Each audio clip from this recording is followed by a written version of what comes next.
Modul v prevedení 7,5 x 3,5 metra. Základná konštrukcia nám stojí na zemných vrútoch C8. Rošt je s hranovou 180 x 100. Podvetrávaná fasáda. Ideme ďalej.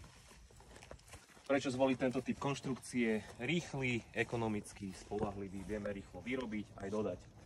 Je to asi najekonomickejšie riešenie na trhu momentálne, čo sa týka modulov a modulových riešení. Poďme sa pozrieť donútra. Je to modul v prevedení holodom, respektíve čiastočne holodom, ako si môžete všimnúť, pretože fasáda tu ešte není, ktorú si majiteľ dorába sám. Veľa ľudí si zvolí túto cestu kvôli ekonomickým riešeniam a taktiež je to veľmi schodná cesta pre ľudí, ktorí majú trošku menší rozpočet. Ako si môžete všimnúť, strecha je pultová, čiže na jednej strane je rozmer vyšší, na druhej nižší.